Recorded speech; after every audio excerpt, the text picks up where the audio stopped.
Curves के बारे में बात करते हैं। सप्लाई और डिमांड कर्व्स की पहचान कैसे करें और कर्व्स का उपयोग करके प्रॉफिटेबली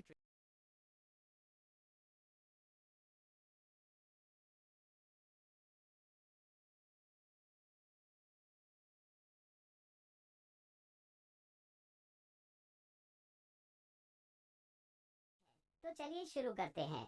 सप्लाई और डिमांड दो डायनामिक फोर्सेस हैं जो बाजार की प्राइसेस को एस्टैब्लिश करती हैं। ये फोर्सेस बाजार को डोमिनेट करने वाले के आधार पर प्राइसेस को ऊपर या नीचे चला रही हैं। उदाहरण के लिए, यदि सप्लाई डिमांड से अधिक हो जाती है तो प्राइसेस नीचे जाती हैं, क्योंकि अधिक सेलर्स एसेट्स खरीदने के बजाय बेचने में इंटरेस्ट रखते हैं। इसके विपरीत, यदि डिमांड सप्लाई से अधिक हो जाती है तो प्राइसेस बढ़ जाती हैं, क्योंकि अधिक बायर्स एसेट्स या स्टॉक बेचने के बजाय खरीदने में इंटरेस्ट रखते हैं। तो कर्व्स मूल रूप से एक टूल है जिसका उपयोग ट्रेडर्स यह निर्धारित करने के लिए कर सकते हैं कि price higher time frame supply या डिमांड जोन के पास स्थित है या नहीं। ये बहुत महत्वपूर्ण है क्योंकि हम हमेशा लोअर प्राइसेस पर खरीदना चाहते हैं और प्रॉफिट कमाने के लिए हायर प्राइसेस पर बेचना चाहते हैं। अब आप मुझसे पूछ सकते हैं कि मुझे कर्व्स बनाने की परेशानी क्यों उठानी चाहिए जब मैं हाई प्रोबेबिलिटी सेटअप्स प्राप्त करने के लिए जोन्स और ऑड एनहांसर्स का उपयोग करके ट्रेडिंग कर सकता हूँ। जैसा कि मैंने अभी मेंशन किया है, जिस कारण से हम कर्व्स का निर्धारण करते हैं वो बाइंग हाई और सेलिंग लो से बचने के लिए है, या दूसरे शब्दों में सप्लाई जोन में खरीदने या डिमांड जोन में बेचने से बचने के लिए है। सप्लाई और डिमांड का उपयोग करते हुए मार्केट्स में ट्रेडिंग करते समय ये स्टेप महत्वपूर्ण है, क्योंकि हमारा ऑब्जेक्टिव ट्रेंड के साथ ट्रेडिंग करना है, न कि इसके विरुद्ध। तो चलिए सप्लाई और डिमांड कर्व्स की पहचान करके शुरुआत करते हैं। सप्लाई और डिमांड कर्व्स की पहचान करने के लिए हम एक और सिंपल 3 स्टेप प्रोसेस का उपयोग करेंगे। सबसे पहले हम अपने जोन्स इन कंट्रोल को ड्रॉ करने के लिए एक लार्जर टाइम फ्रेम का उपयोग करेंगे और फिर कर्व्स पर करंट मार्केट प्राइस का लोकेशन निर्धारित करेंगे। इसलिए पहला स्टेप अपनी हायर टाइम फ्रेम चुनना है। Multiple time frame analysis long term trend की एक बड़ी तस्वीर बनाने के लिए एक ही स्टॉक या इंस्ट्रूमेंट के कम से कम 2 से 3 अलग अलग टाइम फ्रेम्स का एनालिसिस करने की एक मेथड है।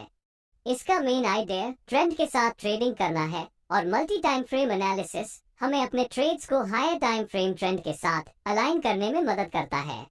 हमेशा याद रखें कि टाइम फ्रेम जितनी बड़ी होगी, ट्रेडिंग के सफल होने की संभावना उतनी ही बेहतर होगी। आप आई बटन पर क्लिक करके टाइम फ्रेम्स के सिलेक्शन और मल्टी टाइम फ्रेम एनालिसिस पर एक वीडियो देख सकते हैं। उस वीडियो में मैंने एक रूल बताया था कि ट्रेडिंग स्टाइल्स के आधार पर अपना टाइम फ्रेम्स कैसे चुनें। रूल कहता है कि जब आप अपना टाइम फ्रेम कॉम्बिनेशन चुनते हैं तो हायर टाइम फ्रेम आपके इंटरमीडिएट टाइम फ्रेम से कम 3 से 6 गुना अधिक होनी चाहिए, इत्यादि। उदाहरण के लिए, यदि आप स्विंग ट्रेड लेना चाहते हैं तो आपकी higher time frame weekly chart होगी, intermediate time frame daily chart होगी, क्योंकि एक ट्रेडिंग वीक में 5 दिन होते हैं और जब 5 का फैक्टर लेते हैं तो टाइम फ्रेम 1 दिन हो जाती है। इससे भी लोअर टाइम फ्रेम 1 घंटे का चार्ट होगा। हालांकि इस वीडियो में हम एक पोजिशनल ट्रेडिंग अप्रोच अपनाने जा रहे हैं और हम मंथली चार्ट को अपनी हायर टाइम फ्रेम के रूप में, वीकली चार्ट को अपनी इंटरमीडिएट टाइम फ्रेम के रूप में और अंत में डेली चार्ट को अपनी लोअर टाइम फ्रेम के रूप में उपयोग करने जा रहे हैं। आप जिस प्रकार की ट्रेडिंग शैली का पालन करते हैं उसके आधार पर आप टाइम फ्रेम के किसी भी कॉम्बिनेशन का उपयोग कर सकते हैं। हालांकि दूसरा स्टेप नियंत्रण के तहत सप्लाई और डिमांड जोन्स की पहचान करना है। दूसरे स्टेप का विचार यह निर्धारित करना है कि कौन नियंत्रण में है, क्या ये खरीदार है या विक्रेता। मंथली चार्ट खोलने के बाद हमें करंट मार्केट प्राइस का पता लगाकर शुरुआत करनी होगी। फिर हमें करंट मार्केट प्राइस के क्लोजेस्ट सप्लाई और डिमांड जोन्स की पहचान करने की आवश्यकता है। इस चार्ट में हम स्पष्ट रूप से देख सकते हैं कि price higher time frame demand zone के निकट है।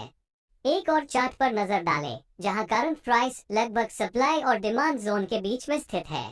जोन के संबंध में हम प्राइस के लोकेशन की तलाश क्यों करते हैं?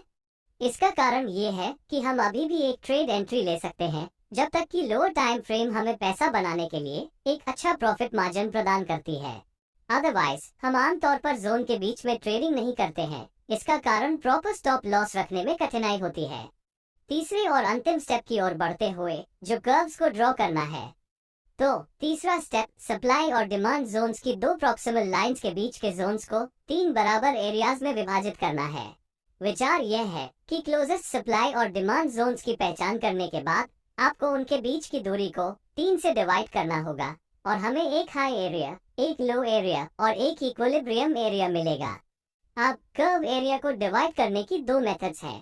पहला ऑप्शन बस ये गिनना है कि जोन्स की दो प्रॉक्सिमल लाइंस के बीच कितने पॉइंट्स हैं और फिर उन्हें 3 से डिवाइड करें।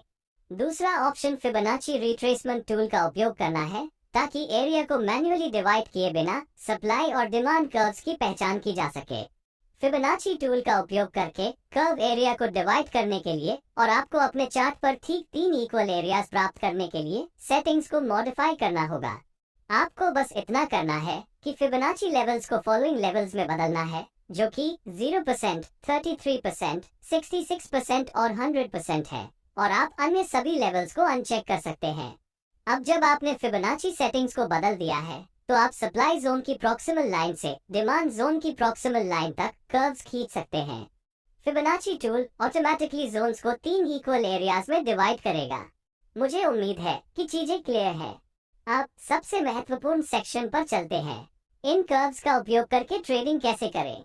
हमारे द्वारा एनालाइज की गई लार्जर टाइम फ्रेम में कर्व्स एक इंडिकेटर के रूप में कार्य करता है कि सप्लाई और डिमांड कर्व्स के संबंध में करंट प्राइस हाई, लो या मिडिल में है या नहीं। इस जानकारी के आधार पर हम ये तय कर सकते हैं कि हम खरीदें, बेचें या कुछ न करें। कर्व्स के आधार पर अलग अलग ट्रेडिंग सिनेरियोज हो सकते हैं। इसलिए जब प्राइस कर्व में वेरी हाई होती है, आमतौर पर सप्लाई जोन के अंदर, तो हमारा ट्रेडिंग बायस केवल बेचने का होता है।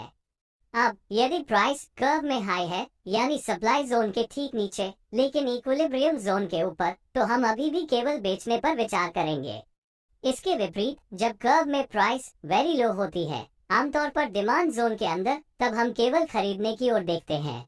और जैसा कि आप पहले ही अनुमान लगा सकते हैं, जब प्राइस कर्व में लो होती है, यानी डिमांड जोन के ठीक ऊपर लेकिन इक्विलिब्रियम एरिया से कम होती है, तब भी हम केवल खरीदने की ओर देखेंगे।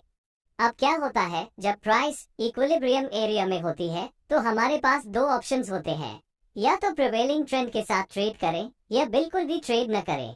यह इस बात पर निर्भर करता है कि आप अपनी ट्रेडिंग शैली को लेकर कितने अग्रेसिव हैं। आइए सब कुछ एक साथ रखें और देखें कि हम सप्लाई और डिमांड कर्व्स की पहचान कैसे कर सकते हैं और उसके अनुसार हम अपने ट्रेडिंग की योजना कैसे बना सकते हैं। पहली चीज जो हम करते हैं वह है लार्जर टाइम फ्रेम के साथ शुरू करना, फिर सप्लाई और डिमांड जोन्स के भीतर करंट मार्केट प्राइस का लोकेशन निर्धारित करना। ये हमें ट्रेडिंग के अपॉर्चुनिटीज की तलाश करने के लिए एक फ्रेमवर्क प्रदान करता है। फिर हम क्लोजेस्ट सप्लाई और डिमांड जोन्स ड्रॉ करते हैं और जोन्स को 3 इक्वल लेवल्स या जोन्स में डिवाइड करने के लिए फिबोनाची टूल का उपयोग करते हैं, जैसा कि इस मंथली चार्ट में दिखाया गया है। चार्ट में करंट प्राइस कर्व्स के लो और इक्विलिब्रियम जोन्स के बीच स्थित है, जिसका अर्थ है कि हमारा बायस केवल तब तक खरीदना है जब तक ट्रेंड ऊपर की ओर है। लेकिन वीकली चार्ट पर जूम इन करके हम देख सकते हैं कि कैसे प्राइस ने ट्रेंड लाइन को तोड़ा और एक नया सप्लाई जोन बनाया। प्राइस नीचे चला गया और एक नया डिमांड जोन बनाया, जो वास्तव में मंथली डिमांड जोन के अंदर स्थित है। तो हमारे पास मंथली चार्ट पर जो है वो ये है कि प्राइस कर्व्स में लो या इक्विलिब्रियम एरिया पर है और ओवरऑल मार्केट ट्रेंड ऊपर की ओर है। लेकिन वीकली चार्ट पर प्राइस साइडवेज चल रही है और weekly demand zone monthly demand zone के अंदर स्थित है। इसलिए यदि आप बेचने के बारे में सोचते हैं जब प्राइस वीकली सप्लाई जोन का टेस्ट करती है, तो आप हायर टाइम फ्रेम के ट्रेंड के खिलाफ ट्रेडिंग कर रहे हैं, जो कि हमारा ऑब्जेक्टिव नहीं है। जैसा कि मैंने शुरुआत में कहा, हायर टाइम फ्रेम्स हमेशा सिग्निफिकेंट होती है। इसलिए हमें वीकली सप्लाई जोन से सेल करने से बचना चाहिए, क्योंकि ट्रेंड ऊपर की ओर है और इसके अलावा रिवॉर्ड टू रिस्क सेटिस्फैक्टरी नहीं है। इसके बजाय करने के लिए आइडियल बात यह है कि प्राइसेस मंथली या वीकली डिमांड जोन तक पहुंचने तक प्रतीक्षा करें और फिर एक लॉन्ग ट्रेड करने के लिए देखें। इस लेवल पर बायर्स अधिक खरीदने और कीमत को ऊपर धकेलने में इंटरेस्ट रखते हैं। जैसा कि हम देख सकते हैं, प्राइसेस मंथली या वीकली डिमांड जोन्स में वापस गिर गई और फिर मंथली सप्लाई जोन में बढ़ी, जिसने वास्तव में एक low risk high reward trade प्रदान किया। इसलिए जब तक हम लॉन्ग टर्म ट्रेंड के साथ ट्रेडिंग करते हैं, हम सेफ हैं। आइए एक और उदाहरण देखें। मंथली चार्ट पर करंट मार्केट प्राइस कर्व्स पर हाई है। इसका मतलब ये है कि हमारा बायस केवल लोअर टाइम फ्रेम्स पर फ्रेश सप्लाई जोन से सेलिंग करना है। जूम इन करते समय वीकली चार्ट पर हम देख सकते हैं कि प्राइसेस बढ़ रही है, नए हायर हाइज और नए हायर लोज बना रही है। हम दो हायर लोज को एक साथ जोड़ने वाली एक ट्रेंड लाइन भी खींच लिया, जो इंगित करता है कि ट्रेंड अप ट्रेंड है। उसी वीकली टाइम फ्रेम चार्ट पर हम अपने एनालिसिस को मंथली चार्ट के साथ अलाइन करने के लिए अपनी सप्लाई और डिमांड जोन्स तैयार करेंगे, जो कि यहाँ हायर टाइम फ्रेम है। जब हम ऐसा करते हैं तो हमें मंथली सप्लाई जोन के भीतर एक नेस्टेड वीकली सप्लाई जोन मिलता है। इसका मतलब है कि इस वीकली सप्लाई जोन में ट्रेडिंग की सफलता की हाई प्रोबेबिलिटी है, क्योंकि ये हायर टाइम फ्रेम जोन्स के साथ ओवरलैप होता है। डिमांड जोन पर भी यही कॉन्सेप्ट लागू होती है। इन नेस्टेड या ओवरलैपिंग जोन्स में ट्रेडिंग की सफलता की हाई प्रोबेबिलिटी है, क्योंकि higher time frame zones lower time frame zone से अधिक पावरफुल होते हैं। अब जब हम जानते हैं कि प्राइस कर्व्स में हाई है और ट्रेंड ऊपर की ओर है, तो हमें अपनी एंट्री और स्टॉप लॉस ऑर्डर्स लगाने के लिए एक सप्लाई जोन खोजने की आवश्यकता है। हम डिमांड जोन में खरीदारी नहीं करते हैं, क्योंकि कर्व्स में प्राइस हाई है। इसके अलावा प्राइस मंथली सप्लाई जोन के पास है, जिसका अर्थ है कि जल्द ही प्राइस रिवर्स हो जाएगी और कर्व के ऊपर के सभी डिमांड जोन्स को तोड़ देगी। तो खरीदने के लिए हम या तो वीकली चार्ट का उपयोग कर सकते हैं, या एक सूटेबल एंट्री जोन खोजने के लिए डेली की तरह लोअर टाइम फ्रेम्स का भी उपयोग कर सकते हैं। यदि वीकली जोन ऑब्वियस है, जैसा कि इस उदाहरण में है, तो हम अपने एनालिसिस को यहीं रोक सकते हैं और अपनी एंट्री को वीकली सप्लाई जोन की प्रॉक्सिमल लाइन पर रख सकते हैं। लेकिन अगर वीकली जोन हमें एक बड़ा स्टॉप लॉस देता है जिसे हम संभाल नहीं सकते हैं, या यदि जोन हमें क्लियर एंट्री पॉइंट नहीं दे रहा है, तो लोअर टाइम फ्रेम में जाना आइडियल चॉइस है। लोअर टाइम फ्रेम के डेली चार्ट पर हमारे पास वीकली सप्लाई जोन के भीतर एक नेस्टेड डेली सप्लाई जोन है। अब ये ट्रेडिंग करने के लिए एक हाई प्रोबेबिलिटी जोन बन गया है। हम अपनी एंट्री को प्रॉक्सिमल लाइन पर रख सकते हैं और अपने स्टॉप ऑर्डर को डिस्टल लाइन के ऊपर रख सकते हैं। ट्रेडिंग से एग्जिट करने के लिए हम अपने टारगेट को ऑपोजिट डिमांड जोन में रखते हैं। टारगेट प्रॉफिट मार्जिन अच्छा है, क्योंकि हमारे पास कम से कम 3:1 रिवॉर्ड टू रिस्क रेशियो है। जैसा कि आप देख सकते हैं, प्राइस हमारे एंट्री लेवल पर प्रॉक्सिमल लाइन से टकराई और हमारे टारगेट तक गिर गई, जिससे हमें एक अच्छा ट्रेड मिला। इस उदाहरण से आप ये भी देख सकते हैं कि रिस्क मंथली जोन से डेली जोन्स में कैसे बदलता है। यदि हम मंथली जोन का ट्रेडिंग करते हैं, तो हमें एक बड़ा स्टॉप लॉस लगाना होगा और वीकली और डेली सप्लाई जोन्स की तुलना में प्राइस वापस नीचे आने से पहले लगभग आधे जोन में घुस जाएगी।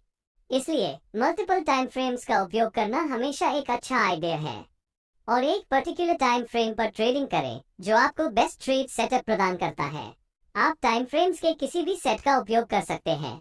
यदि आप एक इंट्राडे ट्रेडर हैं, तो आप एनालिसिस करने के लिए डेली, आवरली और 15 मिनट के चार्ट्स के कॉम्बिनेशन का उपयोग कर सकते हैं और रेलेवेंट जोन्स को ढूंढ सकते हैं, कर्व्स ड्रॉ सकते हैं और फिर आइडेंटिफाई कर सकते हैं कि क्या एग्जिस्टिंग मार्केट ट्रेंड की डायरेक्शन में कोई ट्रेड अपॉर्चुनिटी है। इस वीडियो के लिए बस इतना ही। मुझे उम्मीद है कि इस वीडियो ने आपको सप्लाई और डिमांड जोन्स के साथ ट्रेडिंग करने के बारे में और भी गहरी जानकारी दी है। सीखते रहें, प्रैक्टिस